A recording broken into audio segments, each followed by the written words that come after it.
I thank the gentleman. Chair now recognizes the gentlelady from New Jersey, Ms. Sherrill, for 5 minutes.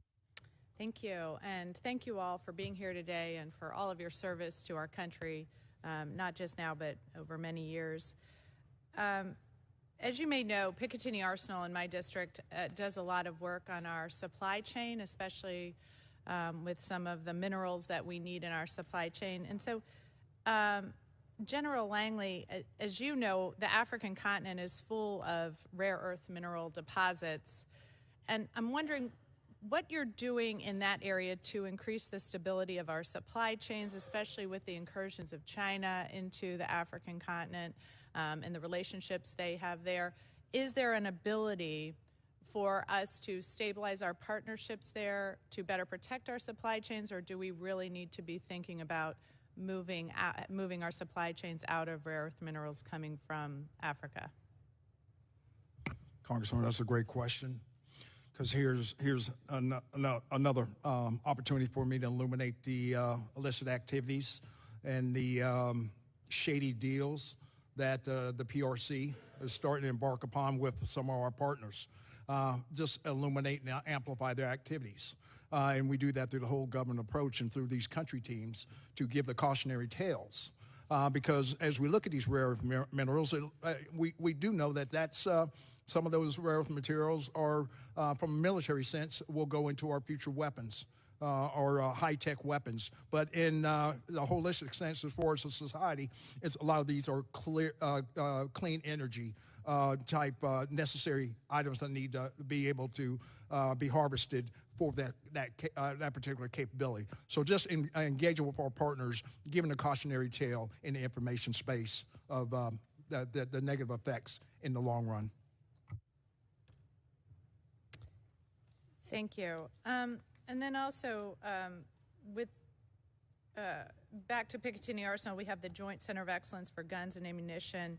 And we're working on a new gun-based counter to small unmanned aircraft systems. I know there are different ways we are approaching unmanned systems. But General Kurilla, how would a gun-based system, which would potentially be cheaper and easier for partners, especially to train on, be beneficial to supporting your organization's efforts to combat threats to our allies in the region? Congresswoman, so counter-UAS systems, it's a layered defense, generally the gun-type systems, and we have them employed right now with our counter-rocket and mortar systems. A lot of our partners use a gun-type system. Ukraine uses gun-type systems. It's generally the last line of defense, just based on the range of the munitions of the guns that they use, where we're using the rockets or a missile that would go out and then do the interception or electronic warfare. But there is a need for a gun-type system as part of a layered defense.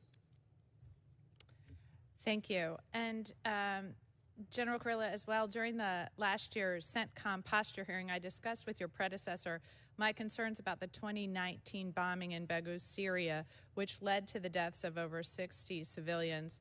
The FY23 NDAA authorized $25 million towards operationalizing Secretary Austin's Civilian Harm Mitigation and Response Action Plan. Can you elaborate on what your team is doing to fully support the harm mitigation plan and what actions you've taken to eliminate civilian casualties in the AOR? So, ma'am, we were involved in the civilian harm mitigation process in that, in the implementation. And so what it's done, we're in the process of implementing now. There'll be a center of excellence at OSD, and then we have been authorized individuals, both at the Centcom headquarters and each of our components, to hire experts on that. And do you need additional resources for that mission? I think those resources that were provided with that is what's going to help us in our ability to authorization to hire those individuals. Thank you, and I yield back. Chair recognizes General Bacon for 5 minutes. Thank you, Mr. Scott. Thank you, Dr. Wallander, General Kurilla, General Langley, for being here. Most of my questions are with the Centcom AOR. General Kurilla, is it true that we have, with this recent report, that we have $7.1 billion in weapons that were left behind in Afghanistan when we withdrew? Congressman, I have seen the list of items. It is exhaustive. I can't give you the exact amount, but I do know that $7 billion is a number that I've seen out there. Are there particular weapons that you're most concerned with falling in the hands of the Taliban or ISIS or Al-Qaeda? I think there is a wide variety of munitions that would be concerned that would be used outside of the country by individuals if they got their hands on them. Now, $7 billion in weapons is a grave concern to many of us here. A second line of questioning, how often are you under attack from Iran with the unmanned aerial vehicles? Is it weekly, monthly? Can you give us a feel for how often you're being attacked? It is periodic. We see periods where they'll do more. There has been a number since 1 January 2021. The number is about 78 times that we have been attacked. 78 times we've been attacked and are these UAVs flying out of Iran and striking us, or are they being used by militias controlled by Iran? So what Iran does to hide its hand is they use Iranian proxies. That's either UAVs or rockets to be able to attack our forces in either Iraq or Syria. Are these considered acts of war by Iran? They are being done by the Iranian proxies, is what I would tell you, Congressman. Do we have the right level of investment and fielding for counter UAV? I know you talked a little bit about it, but should we be doing more, or are we about right? We are doing more right now in terms of getting additional capability to the field. We'll be bringing some directed energy systems online. That is, everything is a layered defense. I think when we bring some new capabilities online, you want to be able to then test these systems and make sure they have the right probability of kill based on different systems and the techniques that the enemy is using to be able to attack you. So I think this will be an area we'll continue to invest in. I know that there's other organizations like SOCOM that are doing some to bring additional capability to it, but all of it is part of a layered defense. Well, thank you, General Kurilla. I appreciate your inputs there. The number 78, to me, that's a big number, and we should be focusing more on that Iran's doing this. Dr. Wallander, is the Iranian-Saudi Arabian reapproachment a positive or a negative thing when it comes to United States national security interests? Congressman, if it contributes to security and stability in the region, if it contributes to an end to Iran's provision of military capabilities to the Houthi regime in Yemen, if it contributes to an end to the offensive attack from Yemen to the Kingdom of Saudi Arabia, it would be a positive development. But if is the important word, and we will have to monitor that closely. I believe that's a very valid point with the effects on Yemen. But does this take some pressure off Iran on its nuclear program? Congressman, we do not see any signs that any of the countries in the region, our partners in the region, are complacent about the dangers that an Iranian nuclear weapons capability would pose to their very direct security. So I do not believe so. Is there a potential for the Abraham Accords expanding to other countries? Are we seeing a potential there? Congressman, I won't speak for the state of Israel and its regional relationships, but I will say that we know that there are opportunities and there are discussions with other countries in the region, and the United States supports those discussions and would welcome that development. It's one of the best developments we've had, I think, in recent years there. My final question, I'll go back to General Kurilla. What is the impact if we turn off the 2002 AUMF? What's the impact to you? Congressman, right now we do not use the 2002 for any of our operational activities. Does it have any impact in responding to the Shia militias that have Iran fingerprints on them? So right now, if there's an Iranian fingerprint on that, we can use the Article 2 from the President. Okay.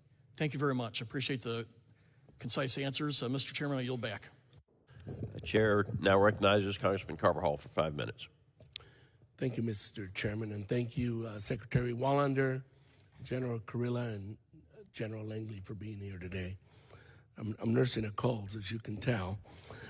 General Kurilla, last year Secretary Austin was focused on improving civilian harm mitigation and response, and last August signed the Civilian Harm Mitigation and Response Action Plan. How is the implementation of this plan going, and how is it impacting operations in the AOR? Are we seeing positive effects? Congressman, we were involved in the development of the overall plan and the implementation aspect. What it will do is create a center of excellence up at the OSD level, and it has authorized each of the combatant commands to have hire experts at the combatant command level and each of the components, and we're in the process right now of going through the hiring process to be able to get those experts online and in the headquarters. Thank you. General Langley, I just returned from a delegation to Morocco, which was very informative. African nations are increasingly influential in the United Nations and other international forums.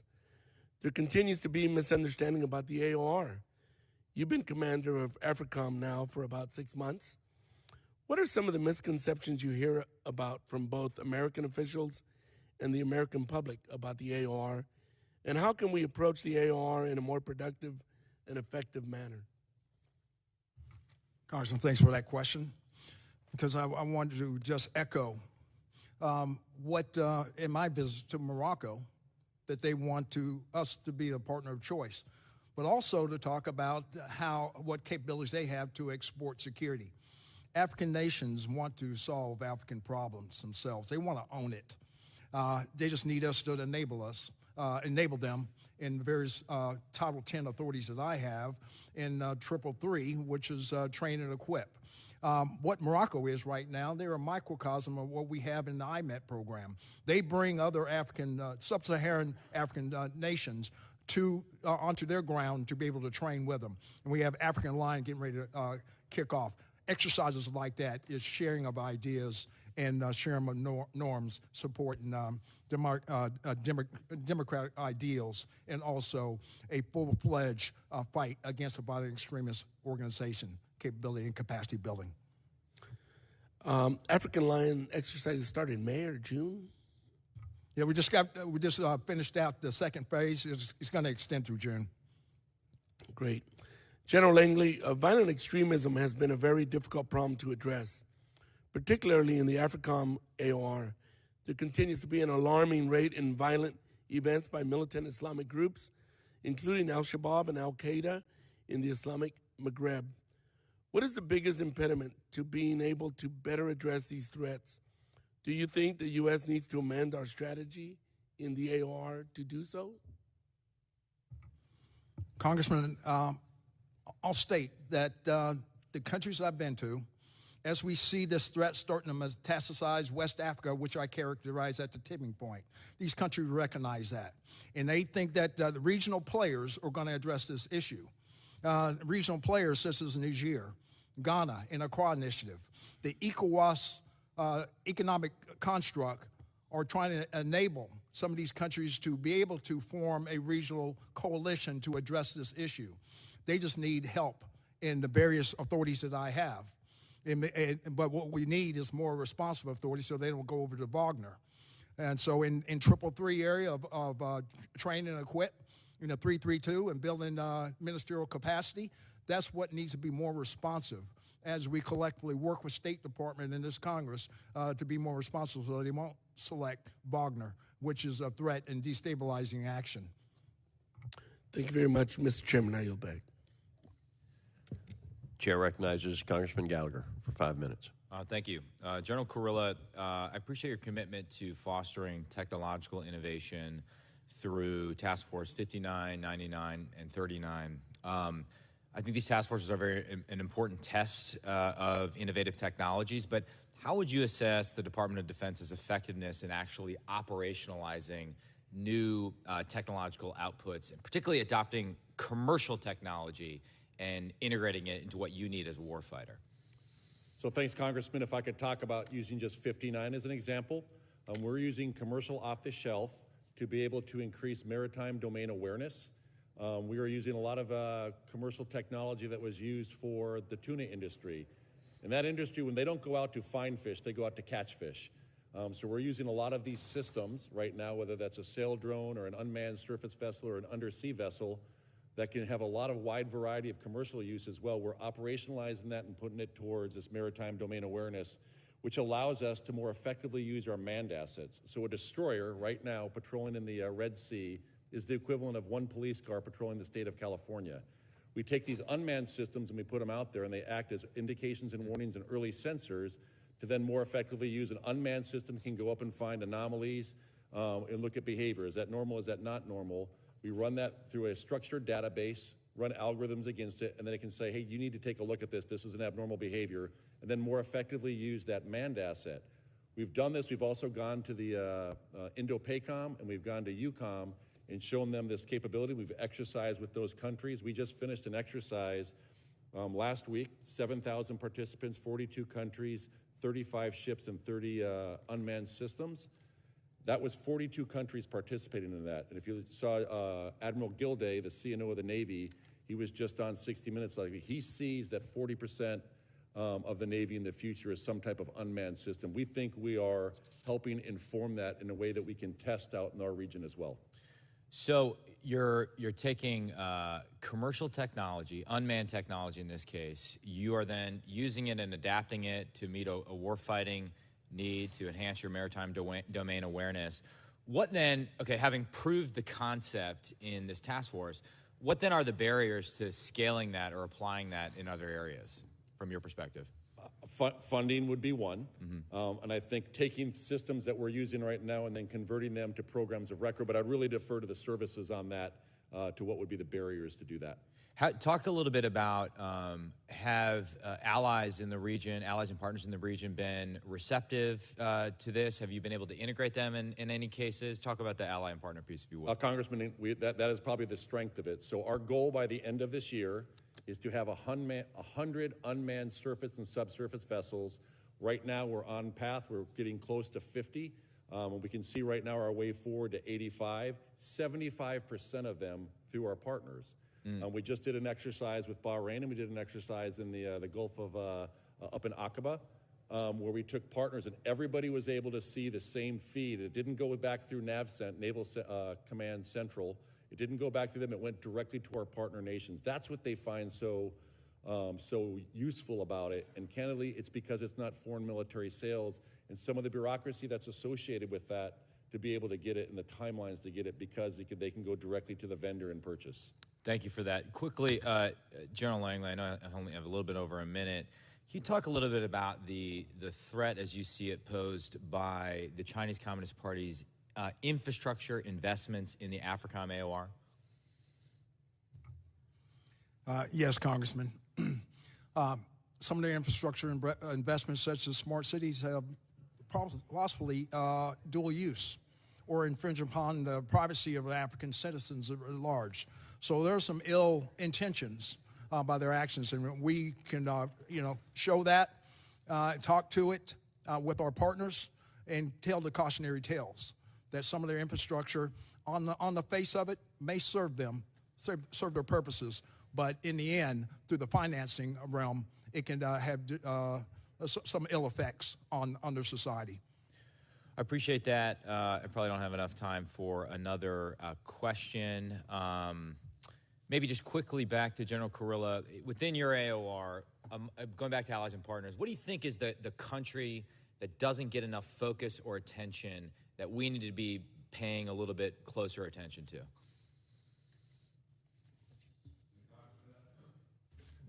Congressman, that's a hard question. I mean, I spend about 50% of my time in the region. I've been to every country except Iran, Afghanistan, and Turkmenistan right now. Interesting. Okay, I guess we'll answer another time. It wouldn't be offensive to the countries that you leave out, but appreciate it. The chair now recognizes Congresswoman Escobar for 5 minutes. Thank you, Mr. Chairman, and many thanks to our witnesses for your time today before our committee, but also, of course, most especially for your service to our country. I represent El Paso, Texas, home to Fort Bliss, a key military installation in our country. General Kurilla, as you've taken command of a COCOM that has seen a very significant redirection of resources over the last decade, as the United States repositioned focus from the global war on terrorism to great power competition, you have mentioned in your testimony the threats in your AOR continue to evolve in complexity and risk, particularly in air domain. Can you elaborate on the cooperative efforts between industry and academia that are propelling the work of Task Force 99? I have long held a particular interest in making sure that we link as closely as possible to the brilliance within academia to our advantage. Thank you, Congresswoman. So Task Force 99, that is our Air Domain Innovation Task Force. One of the things we're working with them is to shorten the kill chains. We're doing a lot of stuff with artificial intelligence and machine learning to be able to do dynamic targeting. And what we are seeing, and our goal is by this January from a year ago, to be able to increase 700% our ability to target dynamic targets in a 24-hour period. Part of that comes from our work on being able to educate our force on how to use machine learning and artificial intelligence. When we look across the entire force, one of them is our digital literacy. So how do we improve the digital literacy of the force? A lot of our younger generation that comes in, they have this. But then again, as our leaders are a little older, they may not have that. So how do we educate them? And through academia is one of the methods that we do it. Are there some key opportunities in that area in terms of the education that you see where Congress can be helpful? I think as we identify these, we'll certainly come to Congress if we need the assistance, but I think we have all the authorities that we need to be able to do that now, ma'am. Great, thank you. Dr. Wallander, General Kurilla, while Russia and the Chinese Communist Party look to meddle in Centcom and foster financial dependencies by other countries, the United States has and will continue to provide security assistance and weapons to strategic allies in the region, just as we are currently doing in Ukraine. However, shortfalls of our domestic industrial base have come to the forefront of conversations as we look to backfill our own stockpiles for our security and that of our allies. To this point, can you outline some of the broad FMS challenges that affect your ability to maintain commitments to our ally nations, and what risk do we incur when our domestic industrial base cannot meet those FMS requirements? And we'll start with Dr. Wallander, please. Thank you, Congresswoman.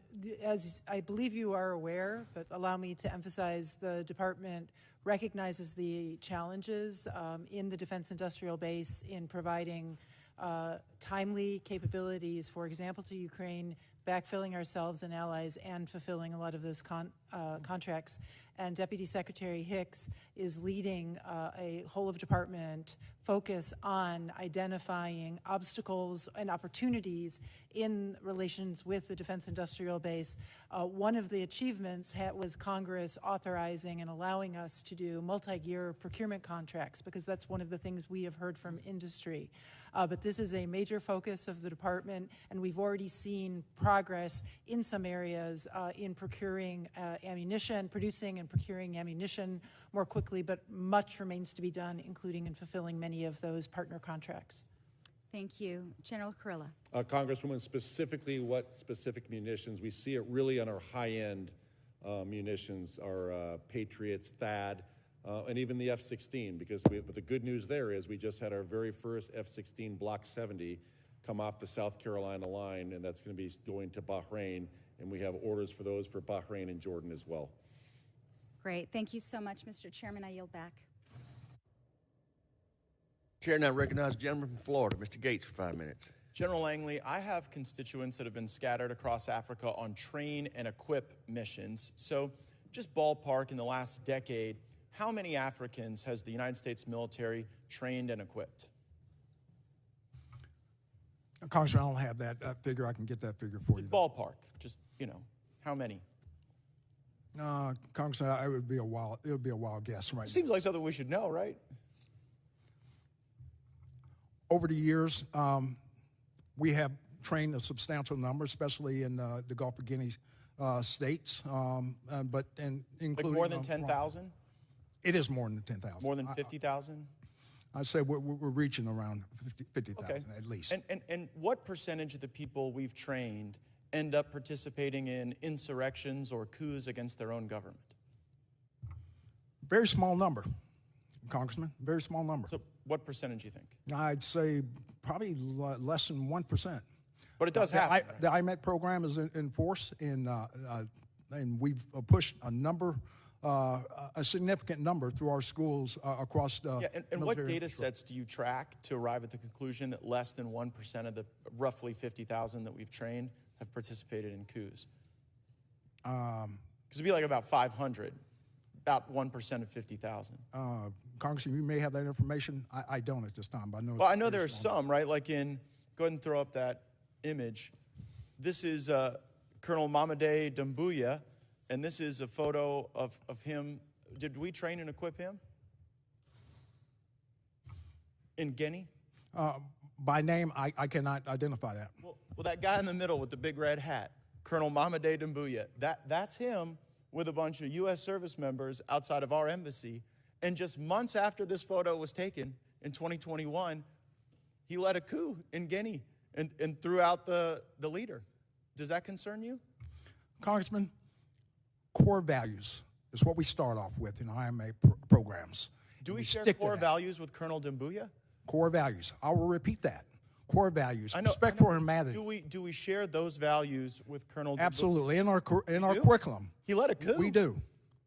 Okay, well, that's a very telling answer. In Burkina Faso, did we share core values with the leader that we trained there who led a coup? It's in our curriculum. We Leading stress coups core are in our values. curriculum? We request civilian-led governance. Wait, hold on. Is leading coups in our curriculum?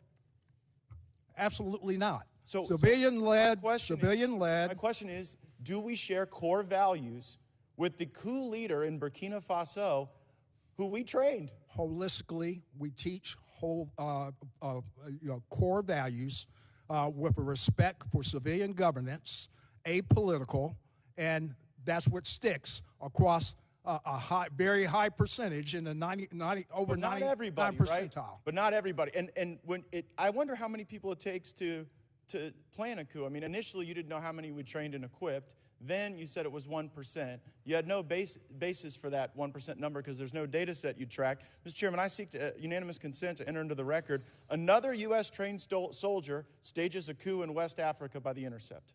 Without objection, so ordered. And I further seek unanimous consent to enter into the record. U.S. forces trained the Guinean colonel behind the recent coup in West African country, and this is regard to Guinea. Without objection, so ordered. So I guess the question is, why should U.S. taxpayers be paying to train people who then lead coups in Africa?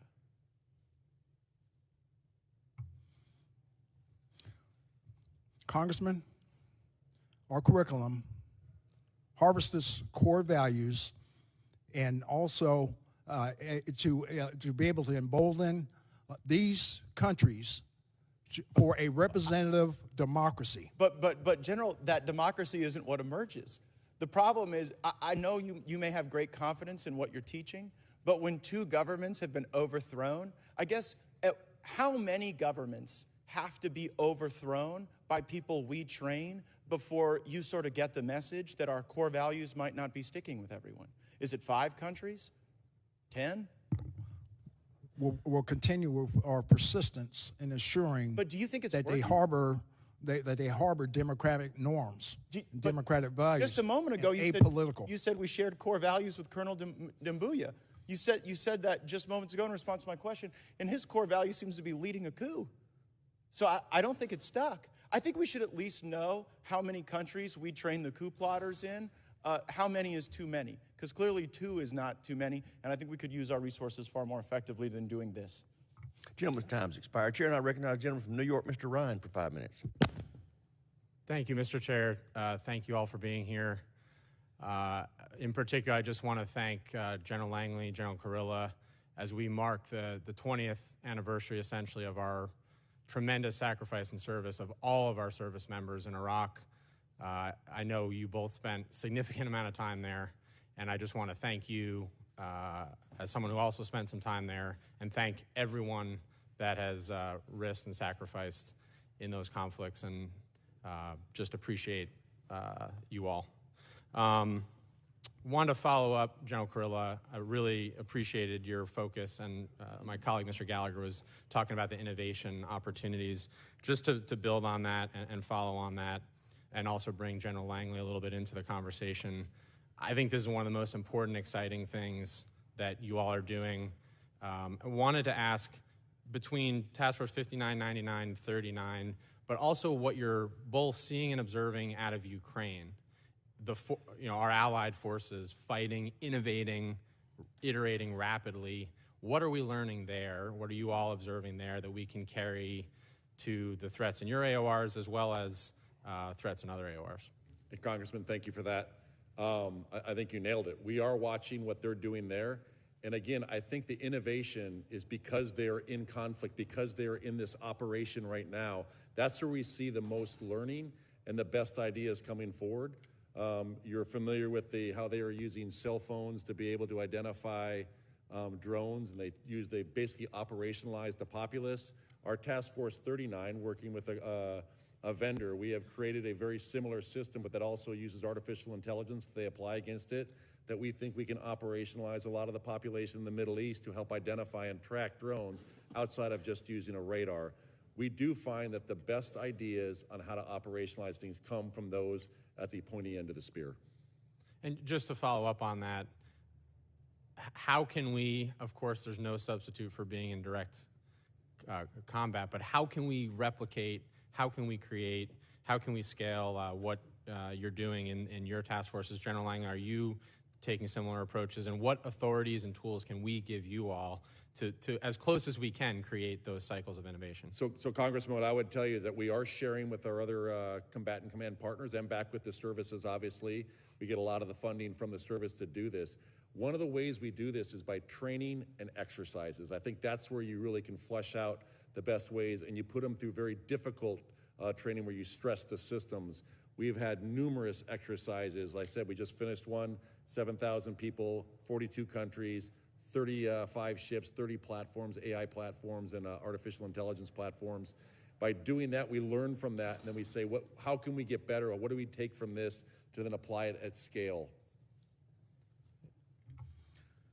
Congressman, I have the same enthusiasm about what effects we're going to get from our joint exercise program. We just finished last month Obagami Express for maritime awareness. We also finished Flintlock and also embarking on African Lion. This is where a forum where we collectively share ideas with our partners, and they gain capacity and capability from, and also interoperability. So to address some of the needs in whether it be in the maritime domain space or in counter VEO type operations. Thank you, and I think just as a follow-on to encourage us to think about, no need to answer, but how we can scale and keep, these sorts of initiatives not personality-based and by exception, but make them both institutionalized but still adaptive. So really appreciate that. Brief amount of time left, but I wanted to ask you both to expand a little bit more on your answer, General Kurilla, on the 1991 and 2002 AUMFs related to Iraq. We're obviously having this debate now in Congress, which I think is very necessary and healthy, and would ask again, just to expand on your brief answer, General Kurilla, you don't foresee significant or any operational risks were those to be repealed? Congressman, I do not use the 2002 as the basis for our operations. We use the 2001 AUMF. Thank you. General Langley? The same. We use the 2001 AUMF, and if that was considered, we'll need to take another look at what would be in its place if that's addressed. Thank you. Yield back, Mr. Chair. Chair now recognizes the gentleman from Indiana, Mr. Banks, for 5 minutes. Thank you, Mr. Chairman. General Kurilla, last week or 2 weeks ago, the House voted against a measure that would have tied the hands of the administration on our troop levels in Syria. I've been out of the room for a little bit. I don't know if you've already discussed this, but can you talk about what we're doing in Syria, why it's important, how many troops are there? Give us the full defense of our activities there. Thanks, Congressman. So we're in Syria for the enduring defeat of ISIS. That is our daily mission. We are doing that through a partnered force called the Syrian Democratic Forces. And if I can talk about ISIS in Syria, we put them into 3 categories. The first one is ISIS at large. Those are the individuals that we are going after every day through our partnered forces. Last year we did 313 partnered ops in Iraq and Syria. This year we've done 129. They're in the lead. That same Syrian Democratic Force that was in Syria going after ISIS, they took over 10,000 killed, over 20,000 wounded going after ISIS, basically from 2014 until today. That is the ISIS at large that we see. Most of the ISIS very senior leadership, the leader, the Caliph, Abu Bakr al-Baghdadi, Abu Qureshi, those are the ones. They were basically commanding, controlling the ISIS global enterprise from northwest Syria and areas inside of Syria. We think we have contained ISIS in Syria, but the ideology is uncontained and unconstrained. The next category is ISIS in detention, and I call it an ISIS army in detention. There's over 10,000 ISIS detainees across 26 prisons that those are at risk. When we do our targeting inside of Syria, we go after those that are doing external operations or those that are trying to break that army out of prison. If they were to get out, there's approximately 2,000 ISIS is our estimate in Syria. You would 5 times more the size of what they currently have. And lastly, it's the potential for the next generation of ISIS in Al-Hol and Al-Rosh camps. I was in these camps 2 weeks ago. I've been to Syria 6 times, and I was in that detention facility in Hasaka. That's why we are there, is to go after the enduring defeat of ISIS. So would you quantify the troops who are in Syria as special operations troops? What types of personnel do we have there? Every kind, Congressman. We have special operations forces, we have National Guard, and we have active duty. Yeah, and can you quantify the troop level again of it's 900, but it goes plus or minus on that based on we have to bring up a temporary enabling force because of that, and also when you do what we call a relief in place transfer of authority, those numbers go up. So when we bring in based on a capability that we want to bring, that's called temporary enabling, much like we brought Bradley fighting vehicles in for a temporary period of time, that you'll see those numbers will go up. And I think for the return on investment you get for that very small force, what you are seeing is really the containment of ISIS in Syria right now. Okay, I appreciate the overview of why we're there. Tell us what would happen if we weren't there. And maybe perhaps Afghanistan is a parallel example. If you removed troops, then what happens if we leave Syria? It is my commander's estimate and my intel analysts that if we were to leave Syria and if the SDF could not fight the ISIS by themselves, you could see a breakout of the prisons. You could see the radicalization inside Al-Hol, and it is our estimate that ISIS would return in 1 to 2 years. Again, there's no military solution for Syria. It's going to take a whole of government approach. When you look at the detainees, when you look at the IDPs that are in Al-Hol, we need to repatriate them, rehabilitate, and reintegrate them back into their countries of origin. How important is it to protect the Omar oil fields?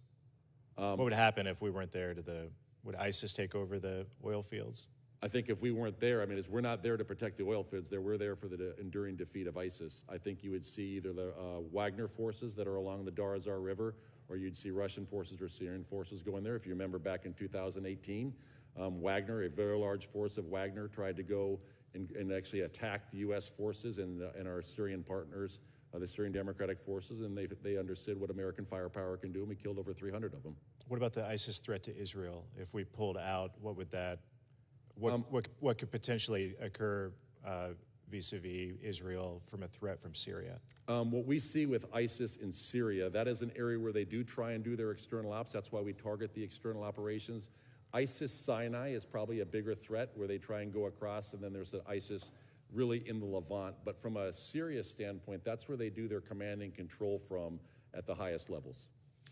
Mr. Chairman, I'm glad I voted the way that I did a couple of weeks ago. With that, I yield back. I thank the gentleman. Chair now recognizes the gentlelady from Virginia, Ms. McClellan, for 5 minutes. Thank you, Mr. Chairman. I appreciate this opportunity to discuss the priorities of Africom and Centcom, especially in 2 regions of the world where incredible instability and the widespread use of irregular warfare have largely defined the nature of the conflict. We are now approximately a year and a half removed from the withdrawal of American forces in Afghanistan. How is Centcom working to reposition resources following the withdrawal to continue addressing emerging threats in the region? Thank you, Congresswoman. So what we are doing is we are trying to increase our intelligence collection capability inside of Afghanistan. It's not just about an ISR platform flying over the top, but it's also increasing our SIGINT, our cyber, and most and probably importantly is our human intelligence collection inside of there. One of the things, a positive news story, is that we have been funded from alternative airborne ISR. This is something other than an MQ-9, but we are trying to find things that can go up and have endurance that go for days and weeks and still be able to have the appropriate sensor payload on them, whether that's image intelligence or full motion video or signals intelligence, and we should be bringing some of those capabilities online as early as this May. Thank you. And General Langley, could you elaborate on what Africom is doing to combat irregular warfare, particularly misinformation, to bolster stability within Africa partners and allies? Yes, thanks for that question. Yes, a lot of misinformation and disinformation in the name of competition with our immediate and acute threat and also the pacing threat. And so we address this for the whole of government approach. I do have some authorities to address this from our military information support operations, but then it goes deeper than that across the whole of government. State Department has some authorities themselves, as well as there are near-term authorities that are developing across the interagency as well, so that we can apply collectively for cumulative effects. Thank you, Mr. Chair. I yield back. Thank the gentlelady. Chair now recognizes the gentleman from Florida, Mr. Waltz, for 5 minutes. Thank you, General Kurilla. I just want to build on Mr. Banks's questions. I mean, you laid out a compelling case for why it's critical that we have partnership, we have presence, we have bases in and around Syria to maintain pressure on ISIS. Is that a correct characterization? That is a correct characterization, Congressman. Ms. Wallander, from a policy standpoint, why is it critical to have a presence and partnership in Syria to go after ISIS, but it's acceptable to not have it in Afghanistan? Congressman, there was a decision made that the... I'm familiar with the decision. I'm talking about now going forward. The President of the United States said it was an extraordinary success, over-the-horizon capabilities, no problem. We do it in Syria. We do it in Somalia. Why is it not important to have a presence in Afghanistan from a counterterrorism standpoint?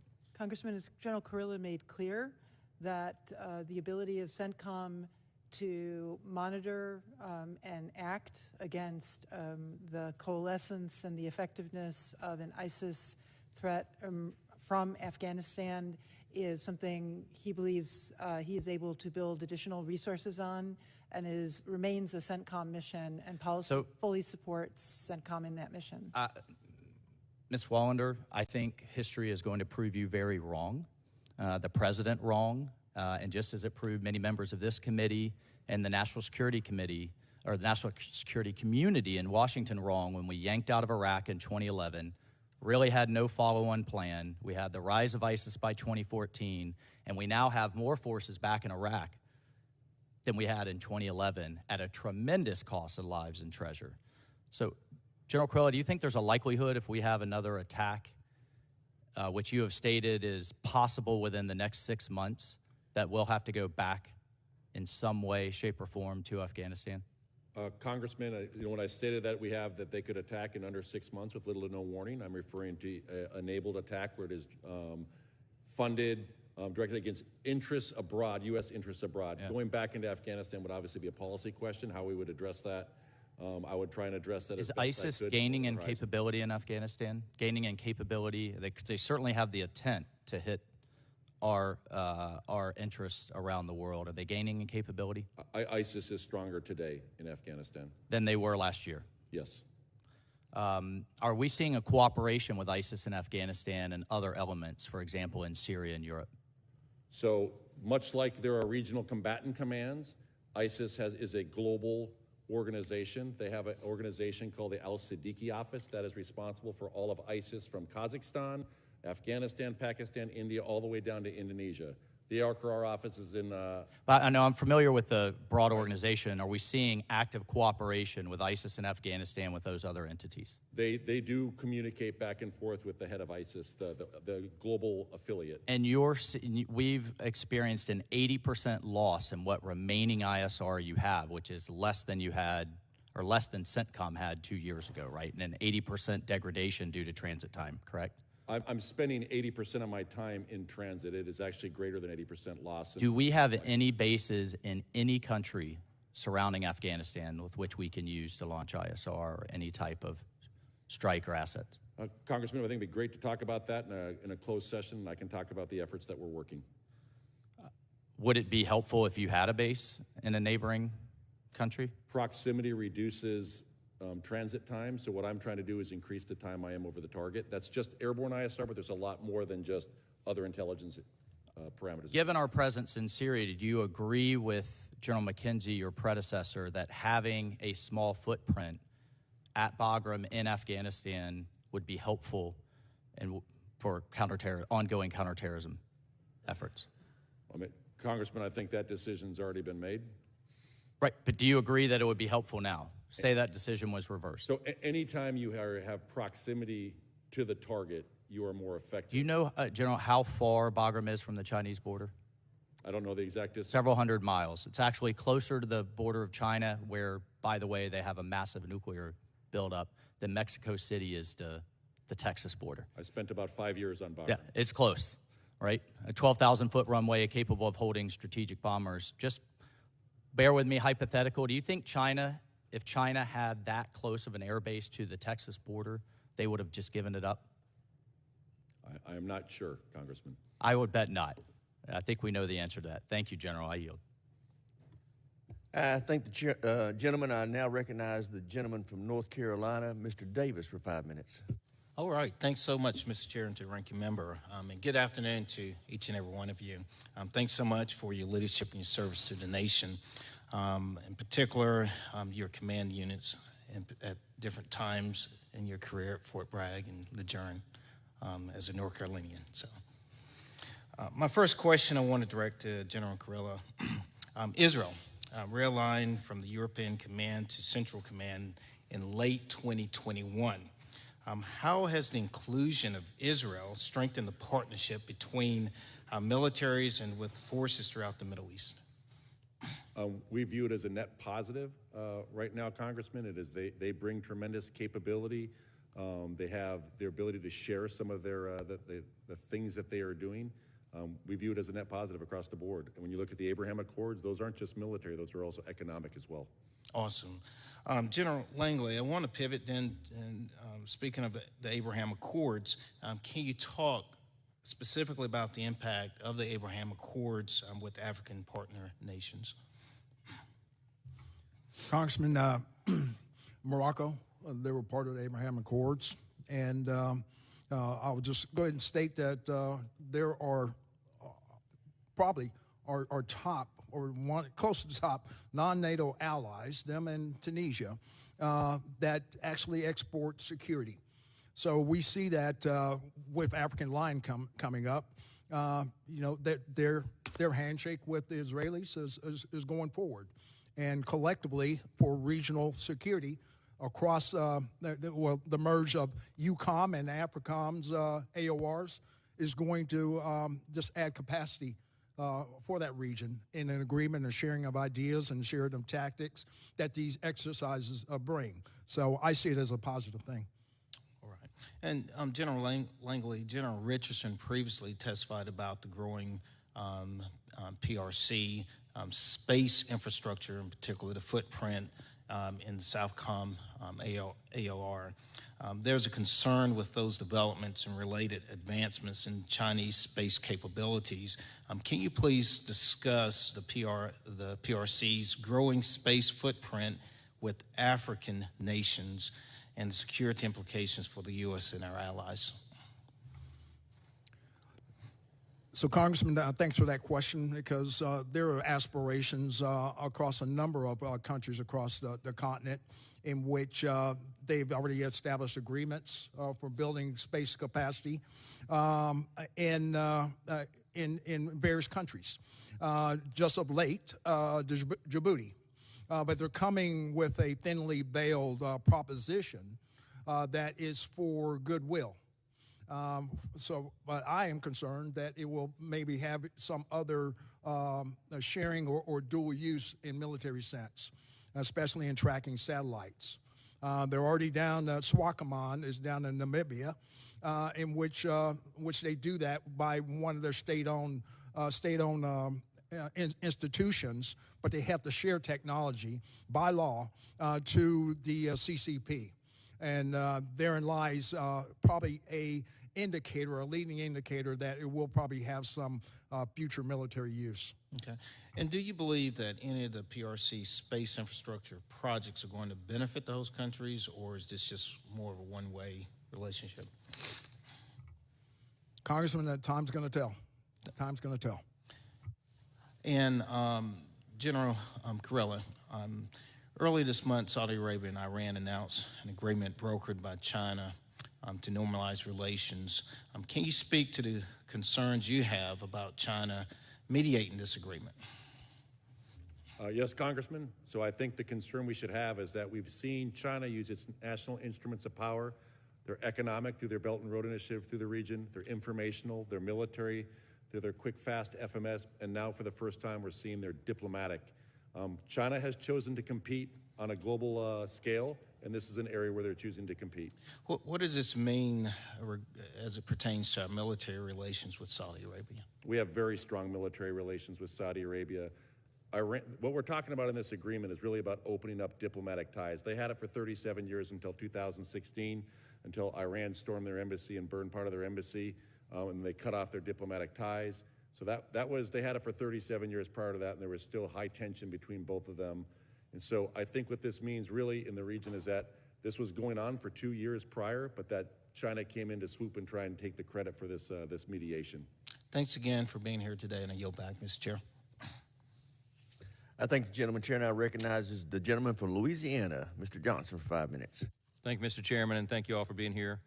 General Langley, there's been a lot of discussion today and every day here about the influence of China and the CCP, and we're concerned about that in Africa as well as all over the globe.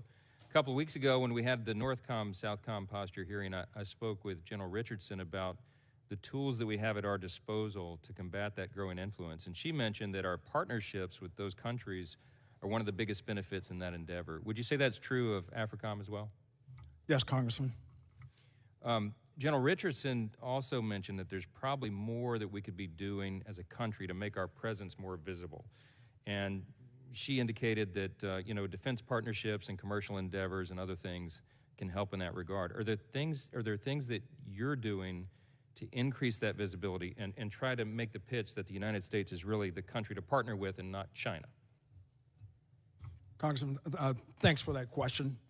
Because holistically, if China had to look at our 3D approach, in a negative sense, they would probably tell our partners that it's an empty suit.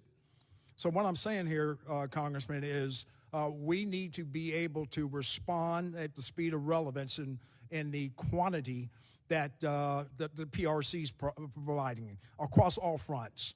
In my Title 10 authorities, China will sell their wares, their military wares, to a partner that is at the cusp of being subjugated by an extremist organization. They can provide the weaponry real quick. My Title 10 authorities in 333, train and equip, or even our FMS type program moves too slow.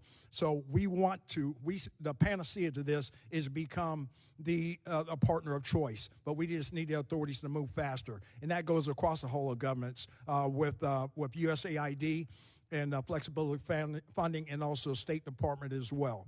And lastly, I would say that China moves at the speed of relevance, and we're not forcing our partners to choose, but they do know that we do have a value proposition of quality equipment, and they will hang in the balance waiting for us to respond. It's disconcerting to us as members of Congress to hear we might be regarded as an empty suit anywhere at any time because we don't maintain the peace through strength. If that's how we're regarded in a perfect world, how would that Title 10 authority be expanded? What would that look like? So, Congressman, first of all, I would say just holistically of all the whole portfolio of state partnership programs, and then the Security Force Assistance Brigade, they need persistent presence. So as our country teams make this request, we need to be able to affect this in less than 24 months. We need to shorten that from the request to boots on the ground real fast, because these partners are saying we don't need your boots on the ground. We just need the training. And our partnership is affecting that through exercises. And then collectively, what's actually just going outside the U.S. Gov, thanks for the legislation of Prosper Africa, Digital Africa, and other types of legislation that that affects our private sector to invest in Africa. Holistically, that will make a full suit. Very good, thank you. Shifting gears quickly, General Kurilla, as we've entered this new era, I'm curious about how all of you process and prioritize competing mission sets, specifically with weighing strategic competition versus counterterrorism threats that have dominated us for the last 20 years or so. Do you have any recommendations for us about the way that we should view this, the lens through which we should see these issues? Thank you, Congressman. So as I look at it, I prioritize deterring Iran, counter VEO, and strategic competition against China and Russia. I believe Centcom is literally and figuratively central to competition with China and Russia. We have a 6.5 times longer border with Russia than NATO. That's along the Kazakhstan border. We have a longer border with China than we have in the U.S.-Mexican border. I think our strategic competition is our presence as well, and it's our partnership. What we bring is long, enduring partnerships. We've been there in the past. We were there for 75 years. We're there today, and we'll be there in the future. China, everything China does is for its own self-interest, and they view the partners in the region through a lens of customer or client. It's no real surprise that they tried to negotiate the Iran KSA deal, because they get 50% of their energy comes through the Straits of Hormuz. It gets 1/3 of their gas comes through from the region. And so when we look at that, they are trying to ensure that their interests are secure, but it's only for their own self-interest. Thank you so much. I yield back. Gentleman's time has expired. Chairman, I recognize the gentleman from Texas, Mr. Beasy. Mr. Chairman, thank you very much, and want to welcome everyone for coming to testify today. Would also like to give a special welcome to General Langley. We're both graduates of the Fort Worth Independent School District. This may be the first time that two Fort Worth Independent School District people have asked questions back and forth to each other, and so welcome you. We know that the PRC has planted seeds all over the African continent. And in your statement, General Langley, you said that USA Africom does not seek to block the benefits that the PRC can bring to the continent's nations. Based on your overall threat assessment and level knowledge, is there a solution that can further contain Chinese influence in the AOR? Congressman, thanks for that question. Because on the forefront is engagement with our competitors, as we engage with our African partners, that we want to become and stay the partner of choice for strategic access and strategic influence in some cases. China does have a proposition, I would say, the Belt and Road Initiative, but they characterize it, the whole name is One Belt and One Road. That's a one-way road back to Beijing. Those are the cautionary tales that across the interagency and across the whole of government that we do tell them. We're not forcing our partners to choose, but we need to be able to represent our value proposition across the whole of government that builds capacity across their institutions as well as their governance as well. In the end, our partners realize that we are the partner of choice. Yeah. Another question that I wanted to ask you is how does Africom work with African countries to promote regional economic development and stability? And what role does this play in advancing U.S. interests? I know that when myself and Mr. Panetta and Austin Scott went to Djibouti back in 2017, we saw the base that the Chinese were building there. Later learned through reports in the media that there was a secret base that they were building underneath the base that the Djibouti government probably didn't know anything about. So we know that some of these economic development projects come with certain strings attached.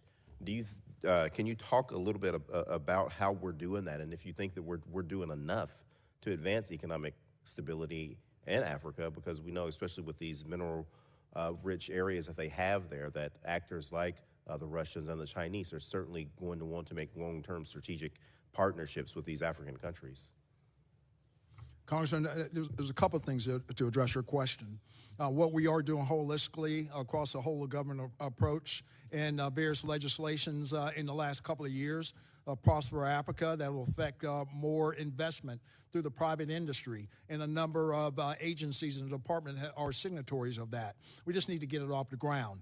And then for the fragile states, the Global Fragility Act, which is now characterized as the Prevent Conflict, Promote Stability, are other mechanisms that we share with our partners and the country teams to get this off the ground. From the PRC's persistence on going after rare earth minerals or mining, there is a mechanism where we illuminate and amplify some of the ill effects of those partnerships or those deals that were struck by the PRC, and we pay attention to that. But we do that in the information space and direct conversations with our partners. Yeah, no, thank you. General Kurilla, I wanted to know about just the level of cooperation and coordination between Africom, UCOM, and other government agencies, particularly as we're trying to talk about the Wagner Group's activities in Africa, and I was hoping that both of you could briefly touch on that. So what I would say in terms of information sharing and even resource sharing, Mike and I share resources all the time and include Chris Cavoli, who's the commander of UCOM. So we all make sure we see the same site picture on the intel, specifically for Wagner. I have Wagner in Syria. He has Wagner all over Africa. And Chris Cavoli is dealing with Wagner up in the Ukraine. So I think it's important that we're all talking, sharing about the intelligence as well as the resources. So absolutely, I concur what Eric was saying. The globally integrated construct, and especially the NDS, talked about integrated deterrence. Just processes like that, sharing of information, collaborating between our staffs, sews up those seams. So collectively, it is very effective in the overall globally integrated construct. Thank you very much. Thank you, Mr. Chairman. Thank the gentleman, Chair, and I recognize the gentleman from California, Mr. Rocana. Thank you, Mr. Chair. General Kurilla, I appreciated our conversation yesterday. I was hoping you could share with the committee some of the insights you shared with me about why the Strait of Hormuz is critical to our relationship with China, and why, if America wants to make sure that we're leading in the 21st century, your work and your troops' work is critical even vis-a-vis China. So thank you, Congressman. So what we talked about yesterday was the fact that China gets over 50% of its oil and over 1/3 of its natural gas from the Centcom region. 98% plus goes through by ship. It'll come through the Straits of Hormuz. That makes them vulnerable. 72% of all Chinese oil is imported. They domestically produce about 28%. So that can make them vulnerable. God forbid there's ever a conflict with China, but we could end up holding a lot of their economy at risk in the Centcom region. So our having a presence there and dominance there to keep it a free-flowing sea is a strategic value, even as we look at the competition and strategic threat that China poses.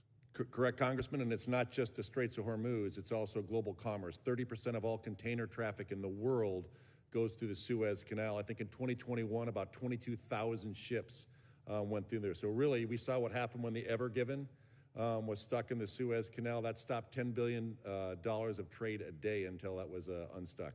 And our values, we keep the freedom of the seas for every nation. It's not just that we're doing it for our nation. So we're upholding our values in these areas. Is that correct? And so what we also have is the Combined Maritime Force. It's 38 countries that participate in CENTCOM. It's the largest maritime partnership in the world. They do everything from maritime security to anti-piracy and to counter smuggling. And that's how we keep the international rules-based order in the maritime domain.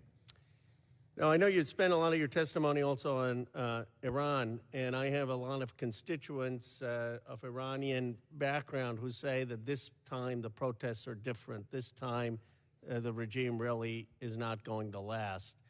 I don't know if you're in a position to have a comment from what you're hearing in the area about what the sentiment is towards the regime and the protests. So, Congressman, what we can see is that the regime can deal with the domestic situation, but also do their malign behavior externally. So their foreign policy, if you will, while they still deal with their domestic policy. It is my assessment right now that even though the protests have put stress on the regime, it has not put the regime at risk. Thank you. General Langley, I appreciated your focus on development in Africa beyond just the defense. I'll tell you briefly, and I'd like you to respond my own perspective. My grandfather was in jail with Gandhi as part of the independence movement, which of course also inspired Mandela. And my first view is that Africa should have what Africa wants, not be a plaything for just great power competition.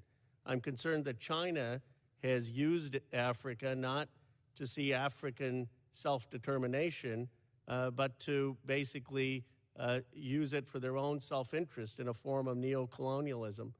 I wonder how you think America can have a policy towards development and economic growth that respects what African nations and Africa wants and respects their sovereignty. Congressman, thanks for that question. And I know I profess the whole of government approach, but also it's more than that. That will actually put more horsepower, us being the partner of choice. So outside of the 3D construct, and I thank this Congress again for legislation of the past to get things off the ground for private investment, and also various departments investing in Prosper Africa, Digital Africa.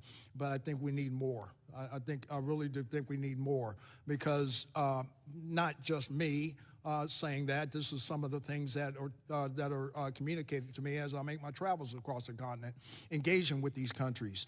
The Global Fragility Act, formerly known as, but the strategy, what that professes is prevent conflict and promote stability. They think the enduring process to actually address their immediate threat is good governance. Collectively, State Department, USAID, and DOD are working together to be able to build capacity and bolster their governance under democratic norms. But we need more investment across the aforementioned legislations that have been passed. We just need to put more investment into it. Thank you.